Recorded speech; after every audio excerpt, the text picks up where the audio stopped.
अस्सलाम वालेकुम नाज़रीन, मैं हाँ मुनव्वर आलम। तव्हां ॾिसी रहिया आहियो पॉइंट ऑफ ऑर्डर में अॼु असां पाकिस्तान ऐं चीन जे तालुकात जे हवाले सां शुरू कंदासीं। ऐं जेको पाकिस्तान ऐं चीन जा तालुकात आहिनि उहे इंतहाई स्ट्रॉन्ग आहिनि। न सिर्फ़ु हिन हुकूमत सां जेका बि पाकिस्तान में हुकूमत अचे थी, चीन पंहिंजो रोल प्ले करे थो पाकिस्तान खे सपोर्ट करण में। मुख़्तलिफ़ अहिड़ा वॾा ह्यूज प्रोजेक्ट्स आहिनि जेके पाक चाइना दोस्ती जा मज़हर आहिनि। शारा कराक्रम हुजे या मुख़्तलिफ़ अहिड़ी शयूं हुजनि जिथे टेक्नोलॉजी फ़रोग़ हुजे। ॿिया आहिनि हाणे CPEC जो एॾो वॾो प्रोजेक्ट आहे पाकिस्तान, पर ऑपोजिशन तनक़ीद जो निशानो बणाए थी वज़ीर आज़म इमरान ख़ान जे विज़िट खे, जंहिंमें इस्तक़बाल सुठो न थियो आहे। छा वजूहात अथनि, छा को मसइलो आहे या न आहे, या इहो तालुका सेम आहिनि, इन हवाले से ॻाल्हि ॿोल कंदा। शुरू कयूं था। वज़ीर आज़म इमरान ख़ान चीन जे सदर शी जिनपिंग सां मुलाक़ात कई। ॿिन्ही अॻवाननि CPEC जी तौसीक़, ख़िते में अमन, इस्तेहकाम ऐं तरक़ी बाबति मामलनि ते ख़्यालनि जी ॾे वठि कई। ॿिन्ही मुल्कनि दिफ़ाई सहकार खे हथी ॾिनी ऐं हिकु अहम उनसर जे तौर ते आलमी बिरादरी ते ज़ोर भरियो त हू अफ़गानिस्तान में इंसानी बहरान खे मुंहुं ॾियण लाइ फ़ौरी क़दम खणनि। चीन पाकिस्तान जी ख़ुदमुख़्तारी ऐं सलामती जी हिफ़ाज़त ऐं इक़्तिसादी तरक़ी खे हेठि वठाइण जी अज़म जो वर्जा कयो। पाकिस्तान वन चाइना पॉलिसी ऐं ताइवान जे लाइ पंहिंजे अज़म में हिमायत जो इज़हार कयो। वज़ीर आज़म चीनी सदर शी जिनपिंग खे जल्द पाकिस्तान जे दौरे जी दावत पिणु ॾिनी। पाकिस्तान ऐं चीन मुख़्तलिफ़ सतहनि ते ॿिन्ही मुल्कनि जे हथियारबंद फ़ौजियुनि विच में दिफ़ाई ताउन ते इतफ़ाक़ बि कयो। न सिर्फ़ु इहा, ॿिन्ही मुल्कनि हिक ॿिए जी बुनियादी मफ़ादनि सां लाॻापियल मामलनि ते पंहिंजी हिमायत जो बि पिणु इज़हार कयो। सिहत, माहौलियात ऐं ICT जे शोबनि में विझनि बतरफ़ी ताउन खे यादि कंदे ॿिन्ही अॻवाननि पाक चीन सिहत, सनत ऐं वापार ते ख़्यालनि जी ॾे वठि कई। बीजिंग में 24वीं ओलंपिक विंटर गेम जी कामयाब मेज़बानी ते चीनी क़यादत ऐं अवाम खे इमरान ख़ान मुबारकबाद ॾिनी। वज़ीर आज़म इमरान ख़ान चीनी कमरी नई साल जे मौक़े ते नेक ख़्वाहिशनि जो बि पिणु इज़हार कयो। परॾेही वज़ीर शाह अहमद कुरैशी ऐं PTI तर्जुमान फवाद चौधरी चयो आहे त दौरे उम्मीदनि खां वधीक कामयाब रहियो। कश्मीर ते चीन ऐं असांजो नज़रियो हिकु जहिड़ो आहे। हिते जेका सूरतहाल आहे ऐं जेका हाणे चाइना रशिया तालुकात वधनि था ऐं रशिया जेको यूक्रेन में करणु चाहे थो, उते जंग जी तयारी आहे। रशियन फोर्सिस यूक्रेन जे साम्हूं अची बीठियूं आहिनि ऐं लॻे ईअं थो कंहिं वक़्तु बि इहा जंग शुरू थी सघे थी। आलमी सूरतहाल इहा आहे, अमेरिका अगेंस्ट ख़िलाफ़ु आहे उन जंग जे। छा थींदो? पाकिस्तान जे वज़ीर आज़म चीन जो दौरो कयो ऐं उन में जेका मुलाक़ातूं थियूं या उन में जेका तालुकात असांखे कीअं लॻा, कुझु फ्रिक्शन आई आहे या न आई आहे, इन हवाले सां असां तज़ियो वठंदासीं। ऐं असांखे जॉइन कयो आहे अॻूणे पाकिस्तानी सिफ़ारतकार डॉक्टर जमील अहमद ख़ान असांखे जॉइन कयो आहे। अस्सलाम वालेकुम डॉक्टर साहब। वालेकुम अस्सलाम। डॉक्टर साहब, छा चवंदव तव्हां त ही ऑपोज़िशन जी तरफ़ां इहा तासुर ॾिनो थो वञे त कुझु तालुकात ख़राब थिया आहिनि ऐं वज़ीर आज़म जेको वियो आहे त उहो जेको इस्तक़बाल हूंदो आहे या उहो जेको जेस्चर हूंदो आहे उहो न मिलियो आहे चीन में? पहिरियों त हिते इन ॻाल्हि खे थोरो वाज़े कजो।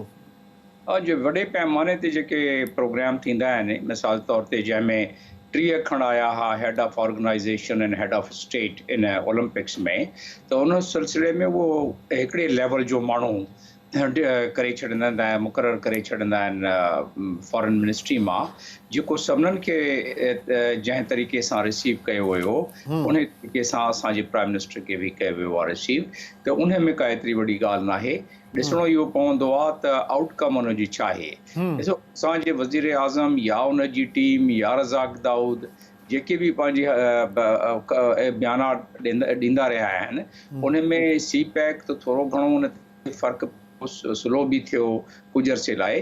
पर हिकिड़ी ॻाल्हि जेका असांखे सम्झण जी ज़रूरत आहे उहा इहा आहे त जेकी स्ट्रेटेजिक रिक्वायरमेंट आहे चाइना जी हिन वक़्तु जेके ग्लोबल पॉलिटिक्स ऐं रीजनल पॉलिटिक्स में जेका उन्हनि जी ज़रूरत आहे उहा आहे CPEC पाकिस्तान जो जे थ्रू जेको उहो वञे। CPEC उहो हिसो आहे बेल्ट एंड रोड इनिशिएटिव जो जेको सॼी दुनिया में कुझु जाल था विछाइनि उहे उन जो इहो सभिनीनि खां फ्लैगशिप सभिनीनि खां अहम जेको सेगमेंट आहे। छो सेगमेंट अहम आहे इहो? इन करे ते चाइना खे तमामु ख़तरात वठी इंडियन ओशन ऐं पैसिफिक ओशन मां लंघी पोइ वरी स्टेट ऑफ मलाका या साउथ चाइना सी में वेंदा आहिनि ऐं उन जो 80% जेको माल आहे तेल सूधो उहो उन गस तां उन पाणी जे गस तां उतां जहाज़ लंघंदा आहिनि ऐं उन ते बीठो आहे अमेरिका हाणे वधीक ताक़तवर थी वियो आहे जेॾी महिल उन पंहिंजी मिलिट्री जी एग्रीमेंट कई आहे ऑस्ट्रेलिया सां ऐं यूके सां ऐं पाण मिलाए त उन्हनि उते न्यूक्लियर सबमरीन बि उते लॻाए छॾिया आहिनि इन कम लाइ। त जेॾी महिल इन जो मतिलबु इहो थियो त जेॾी महिल अमेरिका ऐं उन जा जेके दोस्त आहिनि या उन जा एलाइज जेके आहिनि जेॾी महिल चाहिनि उहे उन रस्ते खे चाइना लाइ बंदि कनि ऐं चाइना लाइ उहो रस्तो बंदि थियणु माना उन्हनि जी घोटो ॾियण वारी ॻाल्हि आहे, उन्हनि साह बंदि करण वारी ॻाल्हि आहे। त इन करे चाइना चाहींदो त हीउ जेको गवादर खां वठी खुंजरा पास खां लंघी जेको उनजी वञे थो पियो चाइना में रस्तो इहो आहे 5000 किलोमीटर ऐं जेको समुंड जे रस्ते ते आहे उहो 16000 किलोमीटर पाणी में जहाज़ जी रफ़्तार ज़ाहिर आहे स्लो आहे ऐं रोड ते उन ट्रकनि जी रफ़्तार तेज़ आहे त उन्हनि जो सॼो जेको तेल आहे या सॼो उन्हनि जा जेके स्ट्रेटेजिक लाइन ऑफ कम्युनिकेशन आहे उहो गवादर जे थ्रू ऐं सी पैक जे थ्रू ऐं के जे थ्रू उहो हिफ़ाज़त सां पंहिंजे मुल्क पहुची थो सघे उन्हनि जे। ऐं उन खां अलावा गवादर हिकिड़ो इन्हनि जो स्ट्रेटेजिक लोकेशन बि आहे जेॾी महिल चाहिनि उते पंहिंजी नेवी आणे था सघनि इहे।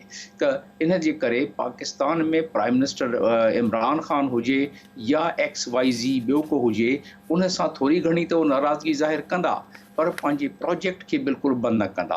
हीअ त पंहिंजो जवाबु इहो थियो त कामयाबु रहियो या नाकाम रहियो प्राइम मिनिस्टर इमरान ख़ान न हुजे हा ॿियो को हुजे हा उन में बि एतिरी कामयाबी थिए हा या इन खां थोरे जेस्चर अञा वधीक सुठा मिली वञनि हा पर जेको चाइना जो इंट्रस्ट इन वक़्तु पाकिस्तान में आहे उन इंट्रस्ट खे ज़हन में रखंदे इहो तव्हां सोचो त आईंदे 5 साल घटि में घटि ऐं उनखां बाद बि पाकिस्तान जी सी पैक जी अहमियत जे करे पाकिस्तान जी दोस्ती त पंहिंजी जाइ ते पर उन सां कोई इहो न थींदो त बिल्कुलु रस्तो वास्तो घटाए उहो सी पैक खे ख़तमु करे छॾंदा उहो चाइना जे पंहिंजे इंट्रस्ट में आहे। त पाकिस्तान खे ॾिसूंसि त हिकिड़ो नओं हाणे जेका शइ इमर्जिंग आहे उन में रशिया चाइना जेको ब्लॉक आहे उहो हाणे इमर्ज रिसेंटली बि पहिरें बि हुयो पर हाणे रिसेंटली इमर्ज थियो आहे। इंडियन हुन में थ्रेट वधी वियो आहे इंडियंस खे बि अमेरिकन थ्रेट बि वधी वियो आहे ऐं पाकिस्तान में हिन जी पाकिस्तान जी छा पोज़ीशन हूंदी त पाकिस्तान चाइना रशिया ईरान ऐं टर्की तव्हां ॾिसो था इहो को ब्लॉक हिते मज़बूत थींदो? इहो ब्लॉक त मज़बूत थींदो थो वञे न। हाणे तव्हांखे मां इंडिकेटर ॿुधायां पर सर ईरान सां जेका असांजा हाणे जेको असां वटि गैस जो सिलसिलो आहे गैस पाइपलाइन अञा उते या प्रोजेक्ट्स उते ई आहिनि अनऑफिशियल जेका ट्रेड आहे उहो असां गवादर पाण बि वियासीं बॉर्डर्स ते बि असां ॾिसूं था अनऑफिशियल जेका नॉन कस्टम असांजी स्मगलिंग उनखे चऊं असां या ट्रेड चऊं उहो $अरबी में आहे पर उहो ऑफिशियल न आहे पर ईरान सां तालुक़ आहे त हीअ पोइ तव्हां पहिरियों त थोरो तव्हां ॿुधायो त हीअ ब्लॉक तव्हां कीअं था ॾिसो?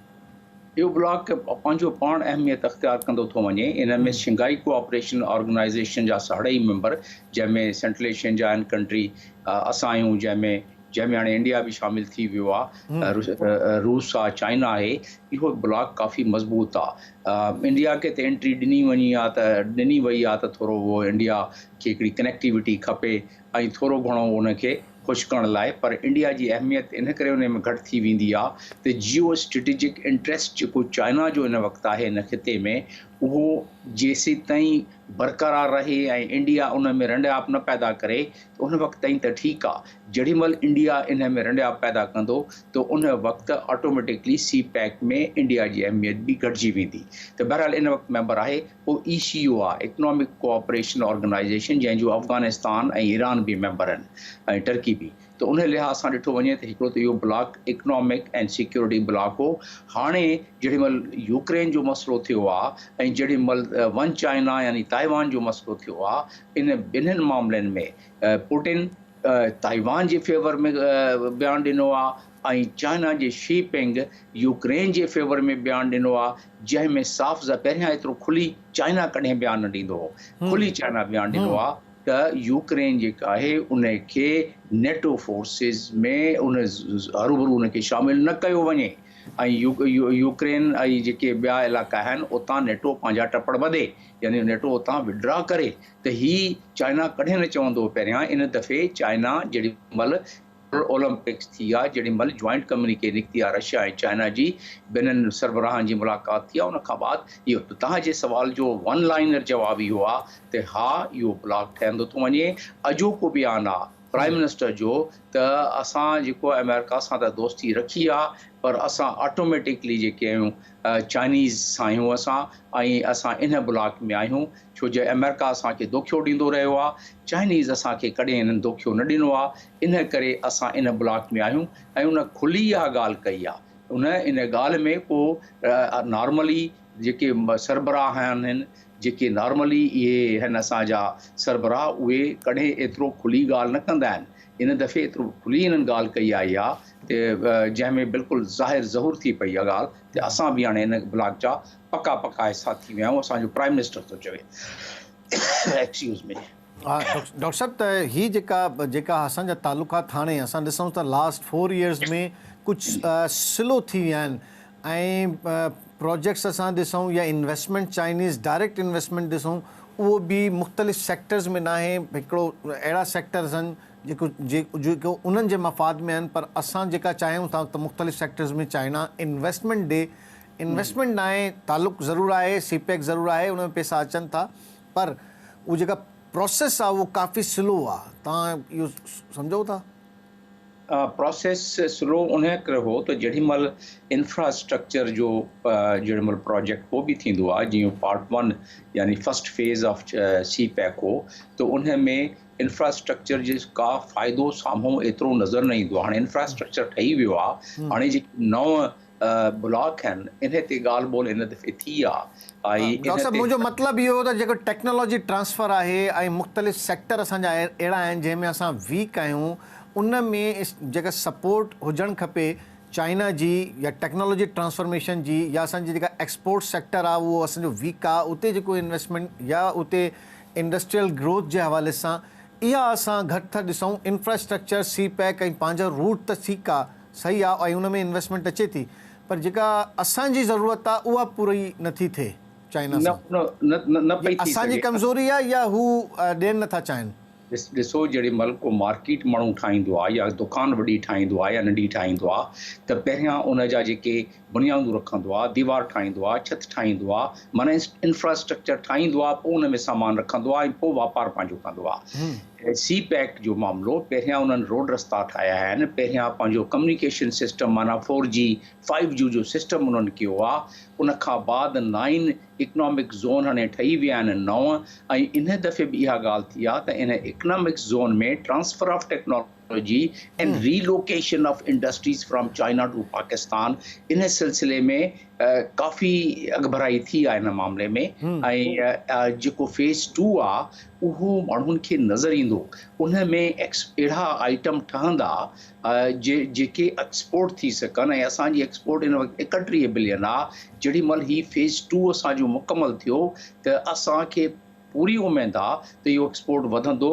ऐं मां सम्झां थो ईंदड़ 5 सालनि में जे हुकूमत बिल्कुलु का बेवकूफ़ी न करे त 5 सालनि में 50 बिलियन थियण को मसइलो ई न आहे, छो जी हाणे जेके क्विक ट्रांसफर ऑफ टेक्नोलॉजी शुरू थींदी, असांजा कुझु ज़ोन तक़रीबन तयारु आहिनि जंहिंमें थी वई आहे ऐं हाणे इन्हनि ग्रुप बि ठाहियो आहे जॉइंट ग्रुप जंहिंमें मॉनिटरिंग बि थींदी जंहिंमें स्पीड खे बि ॾिठो वेंदो ऐं इन दफ़े प्राइम मिनिस्टर वियो आहे त पंहिंजी टीम सां उन सभिनीनि जेके उते स्टेक होल्डर्स आहिनि यानी जेके इंडस्ट्रियलिस्ट आहिनि जेके इन्वेस्टर्स आहिनि जिन्हनि वटि इंडस्ट्री आहे जेके जिन्हनि खे पंहिंजो फ़ाइदो आहे त हू रीलोकेट कनि पाकिस्तान जे फ़ाइदे त पंहिंजी जाइ ते म्यूचुअल फ़ाइदो थी पवंदो उन्हनि जो फ़ाइदो इहो आहे त उन्हनि जी इंडस्ट्री आहे रीलोकेट थींदी हिते त इते उन्हनि खे मैन पावर बि सस्ती मिलंदी ऐं इते जेको आहे इन्हनि खे एक्सपोर्ट करण में बि सहूलियत थींदी हितां छो जो हिते रस्तो फ्रेट घटि थी पवंदो ऐं इते उन्हनि खे ही मैन पावर सुठो मिली वेंदो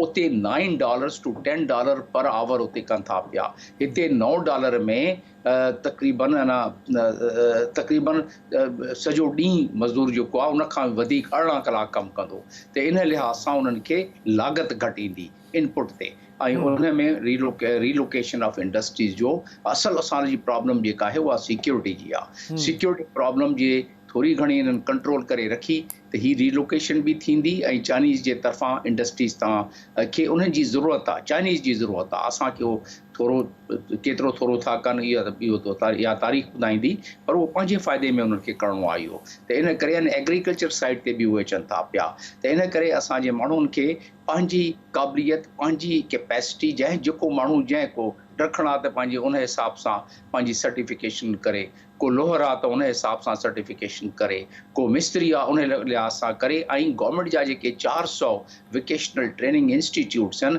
गवर्नमेंट खे खुदारा इहो करणु खपे त इन ते चाइनीज़ जी जेका फ्यूचर रिक्वायरमेंट खे ज़हन में रखंदे असांजा माण्हू ट्रेंड कनि न त सिंध में जा माण्हू जेके आहिनि उहे ट्रेंड घटि थींदा ॿाहिरि जा माण्हू जेके ट्रेंड आहिनि उहे हिते अची वेंदा ऐं उन्हनि खे नौकरियूं मिलंदियूं इन करे कैपेसिटी बिल्डिंग कनि बाक़ी रिलोकेशन बि थींदी ऐं इहे डॉक्टर साहब जेका हाणे असां हिकिड़ी इमर्जिंग सिचुएशन्स ॾिसूं था ऐं रशिया ऐं चाइना जी जेका रीसेंट कल्ह वारी जेका मुलाक़ात ॾिसूं था ऐं यूक्रेन में जेका सूरत हाल आहे पाकिस्तान ते ज़ाहिरी ॻाल्हि आहे उनजो असर बि ईंदो ऐं जॾहिं तव्हां सम्झो था त ही emerging situation going towards another war और फिज़िकल वॉर जी माना उन तरफ़ वञे थी ऐं उन में जेको पाकिस्तान खे नुक़सानु थींदो उन खे कीअं असांखे संभालणु खपे न उन जे संभालण जी असां में सख़्त नाहे असां में हिमत बि नाहे अलाह खां दुआ कजेसि त उहा हालत न थिए छो जो इहा हालत थींदी यूक्रेन जे मामिलो फॾो पियो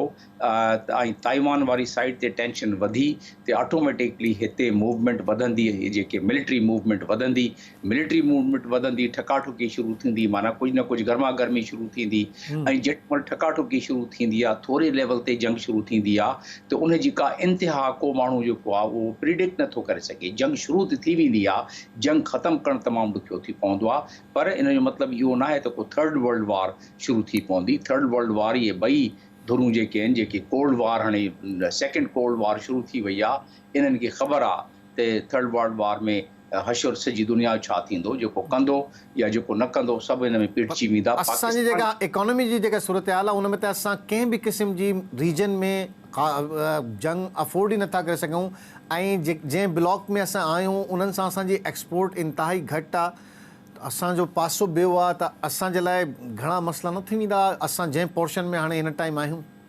बिल्कुलु असांखे बिल्कुलु अरिड़हं वक़्तु अची वेंदो इन सॼी रीजन लाइ सॼी दुनिया लाइ अरिड़हं वक़्तु अची वेंदो पर इन रीजन में असां इन रीजन में पिवटल कंट्री आहियूं असां इन रीजन जा तमामु अहम कंट्री जियोग्राफिकल लोकेशन जे लिहाज़ सां त इन करे असां ते जेको वज़न पवंदो उहो असां बर्दाश्त न करे सघंदा माना इन जो मतिलबु छा थियो त जेॾीमहिल को अहिड़ी ठकाठुकी या जंग थोरी शुरू थी इन्हनि जी यूक्रेन में त छा थो थी सघे मां तव्हांखे मंज़रनामो जेको मां असेसमेंट कयां थो उहो जे साम्हूं रखी थो सघां तव्हांजे नाज़रीन लाइ माना यूक्रेन में जेॾीमहिल उते टेंशन वधंदी त उहा टेंशन रूस जी इहा कोशिशि हूंदी त उहा टेंशन कंहिं लिहाज़ सां जे रूस ते दबाव अचे थो पियो त हू चाहींदो त ईरान वारो जेको मसइलो हिते आहे गल्फ कंट्री सां उन में थोरो तेज़ी अचे छो जो ही बि आई बीठी आहे ॻाल्हि बिल्कुलु जेनेवा में 8हों राउंड जेको अॼु शुरू थियो आहे या कल्ह शुरू थियो आहे उन 8हें राउंड जी कामयाबी जी उमेद घटि आहे उमेद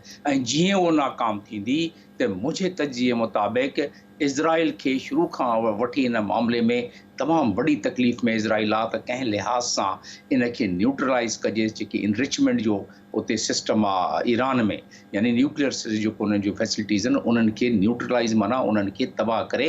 त उन सूरत में ईरान चई छॾियो आहे, ईरान वटि हाणे एतिरी ताक़त आहे ऐं ईरान खे सपोर्ट बि आहे त हू जेको जवाबु ॾींदो उन जवाब में इन एरिया में अफ़रा तफ़री फैलंदी। गल्फ़ कंट्री में मसला पवंदा। गल्फ़ कंट्री में असां जा माण्हू तक़रीबन 60-70 लख माण्हू उते आहिनि। उहे माण्हू उते बिल्कुलु अची मिलंदा पाकिस्तान में। ऐं उन खां अलावा समुंड स्टेट ऑफ हॉर्मुज़ में उहा जेका गर्मी ईंदी त ऑटोमेटिकली गवादर इफेक्ट थींदो। गवादर खे इस्तेमालु पोइ कयो वेंदो आहे, करिणो पवंदो असांजे दोस्तनि खे, ईरान खे इस्तेमालु करिणो पवंदो, चीन खे। त इन मामले में काफ़ी किते में असां इन खे बर्दाश्त नथा करे सघूं। जेके असांजी हिन वक़्तु सूरत हाल आहे, माशी सूरत हाल आहे, इन वक़्तु असां तक़रीबन 53 ट्रिलियन रुपीज़ जा मक़रूज़ आहियूं। माना छा थियो, 53 खरब अरब न खरब रुपयनि जा असां एक्सटर्नल यानी ॿाहिरों जेको असां त उधर आहे ऐं अंदरून जेको उधर आहे जेको असां बैंकनि खां ॿियनि खां असांजी हुकूमत वरिती आहे, त असां कर्ज़ में बिल्कुलु बुॾी विया आहियूं। ऐं उन लिहाज़ सां असां इन जी बिल्कुलु असां मुल्क पर असां मुंहिंजे ख़्याल में इन पोज़ीशन में न आहियूं त असां हिन यूक्रेन वारी हुन में को पार्ट प्ले करे सघूं। तव्हां असां हिन में बिल्कुलु बेबस आहियूं त ॾिसंदा रहंदासीं त जेको थींदो असां सां। महिरबानी। डॉक्टर जमील अहमद ख़ान असांखे जॉइन कयो हुयो पाक चाइना इशू ते ऐं वाज़े तौर ते हुन चयो त पाक चाइना दोस्ती में को फ़र्क़ु न आयो आहे, स्लो ज़रूरु थी वियो आहे प्रोसेस। कुझु वजूहात उन में आहिनि ऐं कुझु स्ट्रेटेजिक वजूहात ऐं कुझु ॿी शयूं आहिनि उन्हनि में।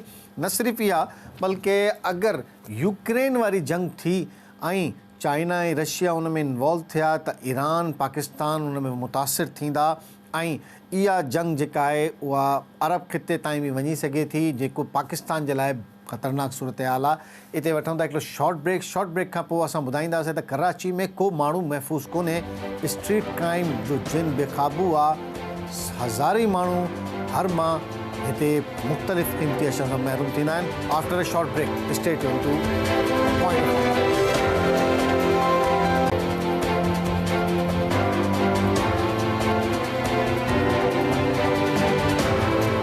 वेलकम बैक नाज़रीन। पॉइंट ऑफ ऑर्डर में ॿीहर भलीकार चऊं था तव्हांखे। चीन पाकिस्तान चीन दोस्ती जे हवाले सां तव्हां पहिरें सेगमेंट में ॿुधो। हाणे जेका सूरत हाल कराची शहर में स्ट्रीट क्राइम जी आहे, को माण्हू महफ़ूज़ कोन्हे।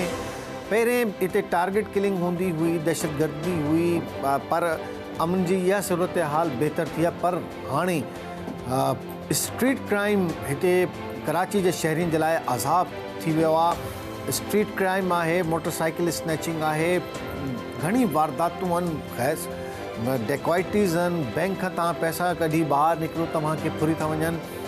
ATM ते पैसा कढाइण वञो, मोबाइल फ़ोन ते तव्हां ॿाहिरि ॻाल्हि कयो या तव्हां किथां शॉपिंग मॉल खां निकिरो त हिते सूरत हाल इंतिहाई ख़राबु आहे। हज़ारे माण्हू महाना हिन स्ट्रीट क्राइम जो शिकार थींदा आहिनि। माण्हू ज़ख़्मी बि थियनि था ऐं माण्हू उन में क़त्ल थी था वञनि। स्ट्रीट क्रिमिनल फायरिंग करे मारे था छॾनि माण्हुनि खे रेज़िस्टेंस ते, या तव्हां उन्हनि सां मुज़ाहिमत कयो। इन हवाले सां तफ़सीली ॻाल्हि ॿोल कंदासीं, मुख़्तलिफ़ ओपिनियन वठंदासीं ऐं शुरू कयूंसि था। कराची में स्ट्रीट क्राइम जो जिन बेक़ाबू, शहरी गैर महफ़ूज़, मोबाइल, मोटरसाइकिल ऐं पैसनि जी फुर जूं वारदातूं मामूल बणिजी वियूं। हिकु भेरे ॿीहर कराची जे शहरियुनि लाइ रोडनि ते ख़तरो वधणु लॻो। CPLC जे अखनि मूजिबि 2019 में कार चोरी ऐं फुल लुट जा 1699 वाक़िया थिया हुया, जेका हाणे इंक्रीज़ थी तक़रीबन मोटरसाइकिल जी चोरी जो तक़रीबन 3000 वाक़िया रिकॉर्ड कया। अहिड़ी तरह मोबाइल फुर जा 2020 में वधी 21558। शहर में 2021 जी पहिरीं 8 महीने में स्ट्रीट क्राइम जा लॻभॻि 50,000 वाक़िया, 50,000 माना 50,000 स्ट्रीट क्राइम जा वारदातूं थियूं आहिनि, जंहिंमें अरबे रुपए जी माण्हू बेगुनाह माण्हू फुर मज़ाहिमत ते क़त्ल थियण लॻा आहिनि। जॾहिं 2013 में कराची में रेंजर्स ऐं अगवाणी में सफ़ाई ऑपरेशन शुरू कयो वियो हो। इन खां पोइ स्ट्रीट क्राइम ख़ासि करे गाॾियुनि जी चोरी ऐं मोबाइल फुट जी वारदात में घटिताई आई हुई। घणो करे अगवा, क़त्ल, गाॾियूं चोरी ऐं मोबाइल फ़ोन फुरण जा वाक़िया वधण लॻा। ॾुहारी ॾींहं जी रोशनी में हाणे दुकानदारनि खे निशानो बणाए रहिया आहिनि। टैक्सिस जी मुसलसल वधंदड़ लोड ऐं नौकरियुनि जी घटिताई जी मजमूई असर जे हवाले सां जेका सूरत हाल आहे बेरोज़गारी जी, उन ई वजह आहे त जिन में फुर ऐं चोरी बि शामिल आहे, ज़ाहिर थी रहिया आहिनि। ऐं इहो जेको सूरत हाल आहे हाणे उन में न सिर्फ़ु इहा, बाक़ी जेको शहर में ही मोटरसाइकिलूं जेके फुर थियनि थियूं, जेका मोबाइल फ़ोन फुर थियनि था ऐं चोरी थियनि थियूं, इहे स्ट्रीट क्राइम जो शिकार माण्हू थियनि था। इहा मोटरसाइकिल चोरी थी वञे किथे थी, केरु ज़िम्मेवारु आहे, या मोबाइल फ़ोन किथे वञनि था, इहो किथे स्ट्रीट क्रिमिनल किथे ॾिना आहिनि, त पोइ इहो सॼी सूरत हाल आहे। इन हवाले सां असांखे जॉइन कयो आहे जाफ़रिया डिज़ास्टर सेल जे मरकज़ी सेक्रेटरी जनरल ज़फ़र अब्बास ने। ज़फ़र अब्बास साहब, अस्सलाम वालेकुम। ज़फ़र साहब, क्या कहना चाहेंगे? जो सूरत हाल इस वक्त स्ट्रीट क्राइम की है, ये तो इंतहाई खौफनाक है। आप बहुत करीब से लोगों को देख रहे हैं, उनकी गुर्बत देख रहे हैं, उनका इस्तेहसाल देख रहे हैं, और उस पर फिर ये मुसीबत भी कि एक आदमी अगर मोटरसाइकिल बड़े पैसों से जमा कर ले या मोबाइल फ़ोन उसके पास हो, एक सहूलत है, और वो भी उससे छिन जाए। लेकिन सबसे बड़ी मुसीबत तो ये है कि एक गरीब आदमी या मिडिल क्लास आदमी अपनी नौकरी किस तरह बचा रहा है। प्राइवेट नौकरियां इस शहर में सरकारी नौकरी दी नहीं जाती, कराची में पैदा होने वालों को बड़ी मुश्किल से मिलती। अब उसके बाद वो किस्तों पे मोटरसाइकिल लेता है, एडवांस देता है 30,000 रुपए, और 60,000 वाली मोटरसाइकिल जाकर उसको पड़ती है लाख रुपए की। और उसके बाद शहर के अंदर महाना 4-4 हजार मोटरसाइकिलें छिन रही हैं या चोरी हो रही हैं। बात ये नहीं है कि अरबों रुपए की मोटरसाइकिलें और अरबों रुपए के मोबाइल छिन रहे हैं। बात ये कि अगर इसी तरह निजाम चलता रहा कि बेरोजगारी, चोरियां, मोबाइल छिन जाना, अस्पतालों का ना होना, सड़कों का ना होना, तो जो उसके बाद तूफान आएगा ना, जो नजर आ रहा है, जो अब नजर आना शुरू हो गया, लोग तो परेशान हो गए ना कि मतलब घर के बाहर मोटरसाइकिल खड़ी की है साहब। अच्छा, ये दर्द एक अमीर आदमी नहीं समझ सकता, उसको नहीं मालूम। वो तो समझता है शायद मोटरसाइकिल साइकिल ऐसी 2-4 हजार रुपए की आती होगी। उसको नहीं मालूम कि मिडिल क्लास आदमी के, गरीब आदमी के सारे अरमान, उसका सारा घूमना फिरना, अस्पताल जाना, माँ की दवाई लेने जाना, शादी में जाना, सब इसी मोटरसाइकिल के ऊपर हो रहा है ना। ऐसा कोई ट्रांसपोर्ट का निजाम है शहर के अंदर के जिसको आप बोले बड़ा कमाल निजाम है भाई, इसके जरिए आप चले जाइए अस्पतालों में 6-6 मिनी बसें बदलो तो एक जगह पहुंचता है बंदा। और मिनी बसों की हालत आप भी जानते हैं अच्छे तरीके से। अभी ग्रीन बस शुरू हुई, उसके ऊपर पथराव हो रहा है हर चौक के ऊपर। कौन कर रहा है पथराव, क्यों नहीं पकड़ रहे? तो इस शहर को तो बड़े प्री प्लान मंसूबे के तहत चोरी, डकैती, स्नैचिंग, टूटी हुई सड़कें, बिजली के मामला, गैस की लोड शेडिंग, पानी नहीं आता हफ्तों, तो बहुत बड़ी मुसीबत की तरफ लेके जाया जा रहा है। और एक आम आदमी जो है, मिडिल क्लास गरीब आदमी, वो तो पागल हो रहा है इन सारी मुसीबतों से कि मैं सारे दिन मेहनत करता हूँ, मेरी जमा जो भी कमाता हूँ वो तो 5 से 7 दिन में खत्म हो जाता है। अब वो 2 साल पहले वाला आटा नहीं है 300 रुपए का 10 किलो, अब 850 रुपए का 10 किलो है। 3 साल में वो तब्दीलियां आ गई हैं 2 साल में कि जिसकी ऐसी की तैसी हो गई गरीब आदमी की भाई। और मैं समझता हूँ मोटरसाइकिल, मोबाइल या लोगों की ज्वेलरी का, वो देखा नहीं आपने कश्मीर रोड के ऊपर कि माँ और बेटी से एक शख्स आके वो क्या था, मोबाइल छीन रहा है और जेवरात छीन रहा है। बेटा अपने दरवाजा खोला, गोली मारी, 1 साल का ब्याह दूल्हा था, मर गया। क्या कर तो लिया? ज़फ़र साहब, क्या पुलिसिंग शहर में ठीक नहीं हो रही? पुलिस कर क्या रही है? चर्च के अड्डे चल रहे हैं, मंशियात के अड्डे बिल्कुल वैसे के वैसे चल रहे हैं, उसमें कोई खिल्लत नहीं है। हमने आज तक किसी चर्ची को खिल्लत में नहीं देखा, किसी हेरोइन पीने वाले को इस खिल्लत में नहीं देखा कि उसे हेरोइन मिल नहीं रही। और आप छोटी सी कोई तामीरात शुरू करें, कोई अगर आप बगैर इजाज़त ठेला लगा लें, 5 मिनट में पुलिस वाला आ जाएगा। थोड़ी सी कोई तामीरात शुरू करें तो 2 मिनट में जो है वो आ जाती है पुलिस की मोबाइल, हाँ जी क्या हो रहा है। बाकी ये सब कुछ जो हो रहा है इसको क्यों नहीं देख रहे? देखिए, आप कर रहे हैं काफी पुरानी बात, अब वो जमाने गए। अब तो भाई स्कूल की 5वीं, 6वीं और 7वीं क्लास के अंदर जाके आइस फराहम की जा रही है। अब तो बात ये हो रही है कि वालिदैन अपने बच्चों को पढ़ने के लिए भेज रहे हैं और वो 6वीं क्लास और 7वीं क्लास से आइस इस्तेमाल करते करते 2 साल के अंदर एक नशे ही बन के बाहर निकल रहे हैं। उसके बाद फैमिलीज उनको लेके घूम रही हैं शहर शहर के, किसी के पास रिहेबिलिटेशन सेंटर है, मेरे बच्चों को नॉर्मल कर दो, सारे घर का जेवर बेच दिया, चीजें चोरी कर रहा है, हमें तो अब मालूम है हमारा बच्चा 4 साल से नशा कर रहा था। तो बात यह है कि इस वक्त शहर के अंदर ना कोई फ्री रिहेबिलिटेशन सेंटर है, ना कोई ऐसा इदारा है जो इन स्कूलों, कॉलेजों, यूनिवर्सिटियों में नशे को रोके वो नशे आ गए। जिनका काम है रोकने का, मैं तो उनकी बात कर रहा हूँ भाई। पुलिसिंग हो कब रही है, किस चीज के लिए हो रही है, हो क्या रहा है? थाने जहाँ इतना गैर महफूज है, आम आदमी, शरीफ आदमी अब तक थाने जाने के लिए 10 मरतबा सोचता है। देखिए मुनव्वर भाई, मोबाइल किसका नहीं छिना इस शहर में, आप नाम बताएं। कोई भी नहीं बचा, शायद ही कोई हो। सबका छिना है ना भाई। किसी के घर में 2 छिने होंगे, किसी के घर में 4 छिने, किसी के घर में 3 छिने होंगे। ये मोबाइल जा कहाँ है? अगर तो ये मोबाइल खराब है और इस मोबाइल को कोई दोबारा से ऑन नहीं कर सकता, तो फिर तो भाई सोचने वाली बात है। लोग पागल हो गए, दिन भर मोबाइल छीन रहे हैं। हजारों मोबाइल हर महीने 5-5, 4-4 हजार मोबाइल की रिपोर्ट हो रही है। और जो हजारों लोग रिपोर्ट नहीं कराते, वो तो पता नहीं कितने ही हजार मोबाइल होंगे। सही बात है। फिर जो मोटरसाइकिलें चोरी हो रही हैं, 4-4 हजार, 6-6 हजार मोबाइल चोरी हो रहे हैं, बाइकें चोरी हो रही हैं। तो भाई ये बाइकें कहीं तो खुल के बिक रही हैं। सही बात है। इसकी कोई तो मार्केट है, तो कोई तो ऐसा सिस्टम चल रहा है जिसने कोई शेल्टर दिया हुआ है कि लाओ चोरी करो, टायर सारे हमको देना, या हमें कारपेटर हमें देना, हैंडल हमें देना, इंजन हमें देना, बैटरी हमें देना, लाइट हमें देना, तार हमें, हर चीज खुल के बिक रही है ना। तो किसी एक जगह थोड़ी है, तो 10 लोग हो गए, 10 इदारे, 10 बाजार हो गए जो कनेक्ट हो गए, फिर वो जो खरीद रहे हैं, फिर वो यही चोरी का माल इसी शहर में तो बेच रहे हैं। सही बात है। मैं नहीं समझता कि वो तो बड़े, ये तो बहुत बड़ा एक सिस्टम है, बहुत बड़ा माफिया है। और मैं हुकूमत से यही बोलूंगा, क्यों नजरअंदाज किया जा रहा है इसको? क्या किस चीज का वेट हो रहा है? क्या इस पूरे शहर को कोई एक नाम देना चाह रहे हैं कि ये चोरों का शहर है, यहाँ पर कोई शख्स महफूज नहीं है? किस तरफ जा रहा है मामला? जफर साहब, सूरत हाल तो ये है कि एक बेचारा वो फूड पांडा वाला या जो इस तरह के होम डिलीवरी करने वाले जो इस वक्त बड़ी तादाद है शहर में, क्योंकि यही नौकरियां मिल रही हैं उनको, उसकी मोटरसाइकिल चोरी हो जाती है, वो सर पकड़ कर बैठ जाता है, फिर वो खुदकुशी करता है। फिर इस तरह के मसाइल तो आपके सामने, इस तरह के मसाइल आ रहे हैं। मसाइल है, रोजाना के मसाइल है। मैं राइडर था जी, मेरा मोबाइल छीन के ले गए, मैं मर जाऊंगा, मेरी बीवी मर जाएगी, मेरे घर में भूख है, मुझे आज डेली 1700 रुपए लेके जाना है, मैं 2 दिन पैसे जमा करूंगा 1800 रुपए करके, तो मेरे बच्चे की फीस जमा होनी है। वहां से नोटिस मिल गया, अच्छा भाई ये ले मोबाइल। मतलब हम फलाईदार हैं, हम मोबाइल भी देते हैं भाई। हम हर साल 6-8 हजार मोटरसाइकिलें लोगों को खरीद के क्यों दे रहे हैं? कि अपने पाँव पे खड़े हो जाओ भाई। कब तक बेरोजगारी की लानत चिपका के ज़हनी डिप्रेशन का मरीज बनोगे? तो बात ये, शहर के लिए सोचना पड़ेगा लोगों को। ठीक है, कोटा सिस्टम में आप नहीं नरमी ला सकते, आप प्राइवेट सेक्टर को मजबूत कर दे, वो नौकरियां दे दें।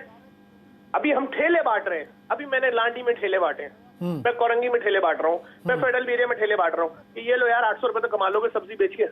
तो क्या जो शहर जिसको आज से 10-20 साल पहले पाकिस्तान में कहा जाता था क्या आओ कराची चलें, बिल्डिंगें दिखाएं, सड़कें दिखाएं, रोशनी दिखाएं, समंदर दिखाएं, खूबसूरती दिखाएं, क्या ऐसा कुछ बचा है यहाँ पर? हुकूमत तो कह रही है कि जी उसने कोई कई हजार अरब रुपए लगा दिए हैं कराची में, कोई 13 साल में, 12-13 साल में, और हमसे आके हिसाब ले लें आप कि हमने सैकड़ों अरब रुपए लगाए यहाँ पे। मैं तो आपसे छोटी सी बात कर रहा हूँ, गुरु मंदिर से तिनट्टी तक एक सड़क आती है जो कराची की मेन सड़क है। अगर आप कायद-ए-आज़म के मजार भी जाएंगे ना, फेडरल एरिया, नाज़िमाबाद, गुलशन, कहीं यहीं से गुजरेंगे ना, आज 5वां महीना शुरू हो गया, सड़क नहीं है। कोई आया था खोद के चला गया पूरी सड़क, पूरी सड़क, 1-2 गड्ढे नहीं, पूरी सड़क ही खोद के चला गया 1.5 किलोमीटर की। अब ना वहां से एम्बुलेंस गुजर सकती है, ना वहां से कोई बाइक गुजर सकती है, ना गाड़ी गुजर सकती है। पूरे पाकिस्तान में सेफ सिटी प्रोजेक्ट शुरू हो गया, सीसीटीवी कैमरे लग गए, डिजिटलाइज हो गया। लाहौर को आप जाके देखें, पिशावर देखें और दीगर शहर देखें, उन्होंने 20-20 हज़ार कैमरे, 15-15 हज़ार कैमरे उस छोटे शहरों में लगा दिए हैं। यहाँ की सूरत हाल तो देखें, किससे क्या मतलब क्या करें क्या? सर मैं तो ये समझता हूँ कि पता नहीं क्यों एक खास उसके तहत इस शहर को, इस सूबे को इग्नोर किया जा रहा है। आप देखें ना, सेहत कार्ड पूरे पाकिस्तान में नहीं आया है क्या? कि भाई गरीब आदमी ये ले कार्ड जाए अस्पताल में दे, 5 लाख रुपए का इलाज करा ले। तो कराची और सिंध को क्यों इग्नोर किया हुआ है? हम तो इसमें भी परेशान हैं कि मतलब आप क्या सिंध में लोग बीमार नहीं होते, क्या कराची में लोग बीमार नहीं होते? क्या इनके माशी हालात बहुत अच्छे हैं, इनके पास सोने की कानें हैं, या ऐसे कौन से इनके पास वसाइल है, इतना कौन सा इंश्योरेंस आ गया इनके पास? क्या ऐसे रास्ते इनके पास है जिसकी वजह से आप इनको नहीं दे रहे सेहत कार्ड, बाकी सबको दे रहे हैं? यहाँ तो बहुत बड़े सवालिया निशान है कि हम कहाँ की बात करें आपसे। अभी मैं 6 दिन पहले थर में मिट्टी में दस्तरखान को ओपनिंग करके आ रहा हूँ, जेडीसी ने खोला है। भाई लोगों के पास ना वहां खाने को है ना यहाँ खाने को है। अगर हम पूरे सिंध की बात करें, हालात अच्छे नहीं है। आपने शहर में बिजली की जो सूरत हाल थी और जो यहाँ पर एक मैनेजमेंट कंपनी के इलेक्ट्रिक की जो सूरत हाल थी, उस पर बड़ा मौसर एहतजाज किया था। स्ट्रीट क्राइम क्यों टॉपिक अब तक आपका नहीं हो सका और क्यों इस पे भी आप जरा सा फोकस करें? मैं स्ट्रीट क्राइम क्या किसको बोलूं? भाई स्ट्रीट क्राइम मेरा रोना ही नहीं है। मेरा रोना है आप इस शहर के रोजाना 40-40 हजार लोगों को बेरोजगार कर रहे हो, या प्राइवेट सेक्टर उनको बेरोजगार कर रहा है। सरकारी नौकरी पे आपने 30-40 साल से पाबंदी लगाई हुई है कोटे के नाम पे। तो भाई जब कोई शख्स बेरोजगार होगा, उसके घर में भूख होगी, उसके घर में मुसीबत होगी, तो वो क्या करेगा? आप बताएं ना, आप एक साफी हैं, किधर जाएगा वो? तो वो कोई गलत कदम ही उठाएगा। तो फिर इसका हल क्या है? क्या हुकूमत आपकी बात सुने या तो इसके लिए कोई जब आपने अपने शहर के अंदर कॉलेज, यूनिवर्सिटीज, ये सब चीजें बनाई हैं, लोग अपने जेवर, अपनी प्रॉपर्टियां बेच बेच के बच्चों को पढ़वा रहे हैं, और उनका आखिरी सहारा, आखिरी उम्मीद उनके पढ़े लिखे बच्चे हैं।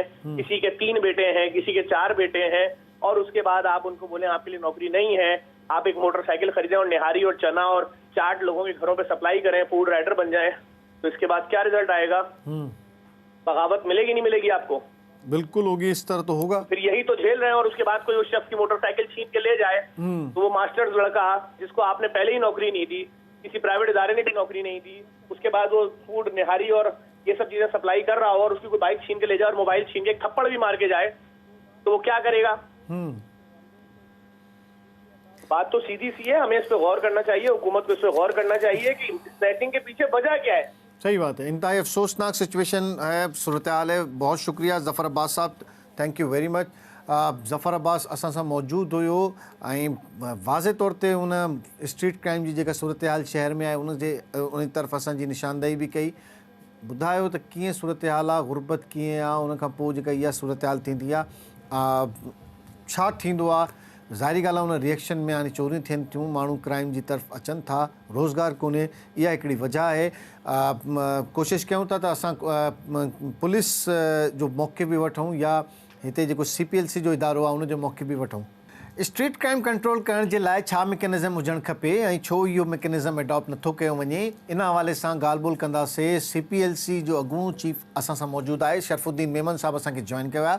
अस्सलाम वालेकुम शरफुद्दीन साहब। जी वालेकुम अस्सलाम। सर, तव्हां वॾो ज़बरदस्त कमु कयो स्टार्टिंग में जॾहिं CPLC में ऐं डिजिटलाइज़ करण में तव्हांजो वॾो किरदारु आहे उन में, ऐं जेका स्ट्रीट क्राइम हूंदियूं उनखे रिपोर्ट करण में CPLC जो वॾो किरदारु आहे, ऐं तव्हां न सिर्फ़ु किडनैपिंग फॉर रैंसम उन जे ख़िलाफ़ बि ज़बरदस्त एक्शन खयां। हाणे छा थी वियो आहे, छो इहो इफेक्टिव जेको कोऑर्डिनेशन हो उहो हाणे ख़तमु थी वियो आहे ऐं शहरी ग़ैर महफ़ूज़ आहिनि? सो हाणे ॻाल्हि इहा आहे त CPLC जेकी बुनियादु हुई 1991 में 91 में ठही आहे, ऐं बेसिकली हिन जो मक़सदु इहो हो त आम शहरी जेको आहे उहो ग़ैर महफ़ूज़ हूंदो शहर में, ऐं पोइ हुनजी सुनवाई न हूंदी थाणे लेवल ते, ऐं इहो प्लेटफॉर्म हो जंहिंमें ख़ासि तौर ते कारोबारी माण्हुनि जो पूरो ग्रुप हो, ऐं फ़खरुद्दीन जी इब्राहिम साहब असांजा गवर्नर आहे, ऐं इहो उन्हनि जो हिकिड़ो इहो ब्रेन चाइल्ड हो त हिकिड़ो अहिड़ो प्लेटफॉर्म हुजे जिते माण्हू आम माण्हू अचे ऐं उहो पंहिंजी शिकायत जेकी आहिनि उहे हिते दर्ज कराए, ऐं पुलिस जे मथां हिकिड़ो क़िस्म जो चेक एंड बैलेंस हुजे। अगरि पुलिस ग़लति कमु करे या पुलिस थाणे लेवल ते अगरि FIR वग़ैरह रजिस्टर नथियूं थियनि माण्हुनि जूं, त उहो उनखे पूरी तरह अटेंड करे। इन जी बेसिक बुनियादु इहा हुई। पोइ हुन में ज़ाहिर क्राइम जे हवाले खां हुनजा जेका स्टेटिस्टिक्स आहिनि, तव्हां ॾिसंदा त हाणे CPLC हिकिड़ो वाहिद इदारो आहे जे वटि पूरो 100% FIR जो रिकॉर्ड मौजूदु आहे, ऐं असां पूरो क्राइम पैटर्न जेको आहे उहो हर महीने कढूं था। हुन में एरिया वाइज़ तव्हांखे ख़बर पवंदी त कहिड़ा कहिड़ा एरियाज़ आहिनि जिते क्राइम वधीक थो थिए। उहो गाॾियुनि जी चोरी हुजे, मोटरसाइकिल जी चोरी हुजे, मोबाइल स्नैचिंग हुजे, हाउस रॉबरीज़ हुजे, इहो सभु पैटर्न जेको आहे इहो महीने में निकिरे थो, जंहिंमें असां सभु एजेंसीज़ खां शेयर कंदा आहियूं, जीअं पुलिस बि आहे, रेंजर्स बि आहे, सभई आहिनि। त हाणे ज़ाहिर इहो हिकिड़ो वॾो मुंहिंजे ख़्याल में अरसो थी वियो CPLC खे। उन में CPLC जी वजह खां कराची जो क्राइम जेको आहे न काफ़ी हद ताईं कंट्रोल थी वियो। ख़ासि तौर ते किडनैपिंग फॉर रैंसम जेकी आहे उहो मुकमल तौर तां कंट्रोल थी वियो। पताखोरी इहे बि क्राइम जेके आहिनि शहर में इलाही आहे, तव्हांखे ख़बर आहे। हुन में एक्सटॉर्शन हिकिड़ो वॾो क्राइम, मोटिवेटेड बि इलाही माण्हू हुन में इन्वॉल्व आहे, क्रिमिनल्स। पर ख़ैर हाणे ॻाल्हि इहा आहे त हाणे इहो इदारो पंहिंजी जॻह ते मौजूदु ज़रूरु आहे, हाणे केतिरो इफेक्टिव आहे हाणे इहो त ज़ाहिर आहे जेका उन्हनि जा हलाइण वारा आहिनि उन्हनि खां तव्हां पुछी सघो था। न असां चऊं था सर उहो ई ट्रेडिशनल रिवायती पुलिसिंग आहे हिन शहर में, इहो इदारो ऐं पुलिसिंग माना शहरी थाणे ते उहो ई ख़ौफ़ आहे जेको 25 साल या 30 साल अॻु में हुयो त असां थाणे वेंदासीं। आउं तव्हां खां बिल्कुलु इतफ़ाक़ करियां थो त जेको असांजो मक़सदु हो CPLC को बनाइण जो त आम शहरी जेको आहे उहो थाणे लेवल ते वञण ते उन्हनि खे महफ़ूज़ फील करे, मगर इहा जेकी हींअर बि इहा ई पोज़ीशन आहे त थाणे लेवल ते अगरि आम माण्हू जेको आहे वञे त हीअं ॾिजे ऐं इन करे जो त उन में इहा ई साॻी ॻाल्हि सिचुएशन त साॻी आहे, उहो कराची हुजे या अंदरूनी सिंध हुजे, इहो तक़रीबन इहा सिचुएशन साॻी आहे। हाणे इन में ज़ाहिर आहे तव्हां जेको CPLC जो इदारो आहे या पुलिसिंग जेकी आहे उनखे बहितर करण लाइ अलाए ॿिया तरीक़ा जेके आहिनि उहे अडॉप्ट करणा पवंदा। उनमें तव्हांखे साइंटिफिक लाइन्स ते जेके आहिनि पुलिसिंग खे खणी अचणो पवंदो। स्मार्ट सिटी जो हिकिड़ो प्रोजेक्ट हो जेको हुननि इंट्रोड्यूस कयो हो, उनमें कैमरास लॻणा हुआ, सेफ सिटी प्रोजेक्ट करणो आहे, मॉनिटरिंग करणी आहे। त तव्हांजे कराची जहिड़े शहर में जंहिंखे 2 करोड़ खां वधीक आबादी आहे, इन में तव्हां घटि में घटि 50,000 कैमरास लॻल हुजनि। तव्हांजो कंट्रोल रूम जेको आहे उहो तव्हांजो स्ट्रॉन्ग पॉइंट ते हुजे जितां तव्हां पुलिस खे एक्टिव करियो, जंहिंमें तव्हांजी मोबाइलनि में ट्रैकर लॻल हुजनि ऐं इहे एतिरी फोर्स अगरि जेकी तव्हांजी कैमरास लॻल हूंदा ऐं फोर्स तव्हांजी जेकी ग्राउंड ते हूंदी त पोइ वञी उहा इफेक्टिवली कमु करे सघे। तव्हां सम्झो था हिन जे डिले में नियत कंहिंजी सही न आहे, पुलिस जी डायरेक्शन ठीकु कोन्हे या हुकूमत जी नियत ठीकु कोन्हे?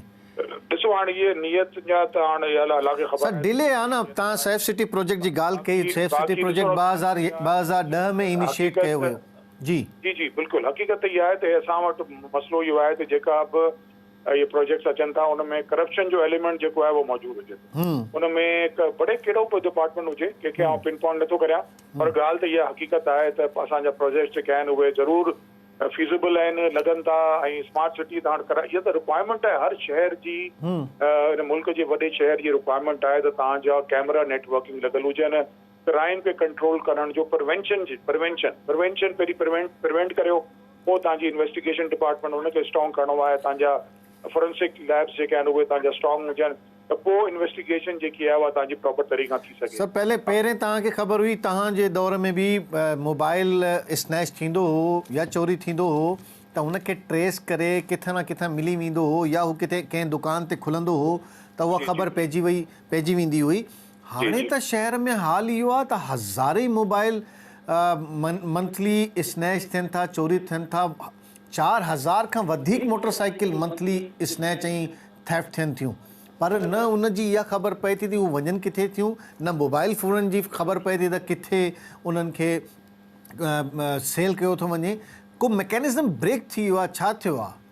ॾिसो साईं मुंहिंजा हाणे ॻाल्हि इहा आहे त हीअ जेको सिस्टम आहे उहो त इन प्लेस आहे, जंहिंमें तव्हांजा मोबाइल फ़ोन चोरी थियनि था, पोइ हुन में हुनखे ब्लॉक माण्हू PTI जे थ्रू ब्लॉक थियनि था। CPLC जो हिकिड़ो रोल आहे, तव्हां रिपोर्ट करियो भले हुते, हुनखे असीं फैसिलिटेट था करियूं आम शहरी खे, पर ब्लॉक थियण खां पोइ वरी हाणे जेको सॉफ्टवेयर इलाही अरसे खां मौजूदु आहे, हाणे इन में तव्हांजो कंटिन्यूस तव्हांजी इंगेजमेंट थियणी जीअं आउं जॾहिं होसि त असां इहो कंदा हुआसीं त उन मार्केटनि खां गॾु असांजी मीटिंग्स थींदियूं हुयूं, हुनखे असीं बावर कंदा हुआसीं त बाबा हीउ क्राइम हीउ जेको अनब्लॉक ताईं कंदा, हिनखे हिकिड़ो चोरी जो मोबाइल फ़ोन तव्हां वटि अचे थो, तव्हांजी ज़िम्मेदारी आहे त तव्हां जेको आहे तव्हां रिपोर्ट करियो, तव्हां पुलिस खे रिपोर्ट करियो या पुलिस खे तव्हांखे डप थो लॻे त तव्हां CPLC खे रिपोर्ट करियो।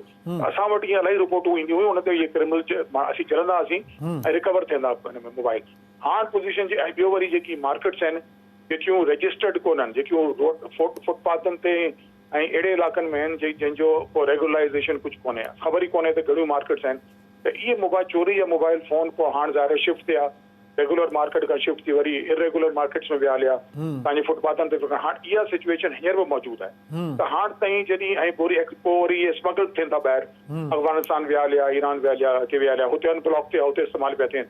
त इन जे रोकथाम लाइ तव्हांखे कंटिन्यूस एफर्ट तव्हांखे हमेशह तव्हां क्राइम खे तव्हांखे अगरि करिणो आहे त तव्हां इहो कोन्हे त तव्हीं चवंदा ठीकु आहे भई हींअर करे क्राइम खे कंट्रोल करे वरितो। कॾहिं बि वॾे शहरनि में दुनिया भर में तव्हां ॾिसंदा, तव्हां अगरि रेशो ॾिसंदा त ॿिया बि वॾा सिटीज़ आहिनि दुनिया जा जेके आहिनि उहे कराची खां अॻियां आहिनि क्राइम जे हवाले खां, पर उन्हनि जो एफर्ट जेको आहे उहो कंटिन्यूस एफर्ट जेको आहे उहो उन में तव्हांखे करिणो थो पए। इनपुट तव्हांजो इहो तव्हां कोन्हे त तव्हीं चवंदा भई ठीकु आहे हींअर थी वियो हाणे बसि हाणे क्राइम कोन थींदो। क्राइम जेको आहे शहर में, कराची जहिड़े शहर में जेको इनफ्लो आहे, जेको लेबर क्लास जो आहे, तव्हां ॾिसो बेगर्स केतिरा तव्हां रस्तनि ते ॾिसो, तव्हांजा शहर जा जेका रस्ता आहिनि उन ते बेगर्स तव्हांजा बिल्कुलु ईअं फ्लडेड आहिनि। ॾिसो तव्हां हर बिल्कुलु सही था चओ। रास्ते ते बीठा आहिनि। हाणे ज़ाहिर आहे हिननि खे जॾहिं खाइण पीअण लाइ न मिलंदो, जॾहिं इहे फ़क़ीर जेका ग़रीब आहिनि इहे ज़ाहिर आहे कुझु न कुझु क्राइम त कंदा ई। पर सर ही बि हुन ते तव्हां ॾिसो, पुलिसिंग ॾिसो त तव्हां हिकिड़ो ठेलो बि पुलिस जी मर्ज़ी जे बिना हणो त 5 मिंट में पुलिस अची थी वञे, घर जी कंस्ट्रक्शन स्टार्ट कयो मोबाइल अची थी वञे।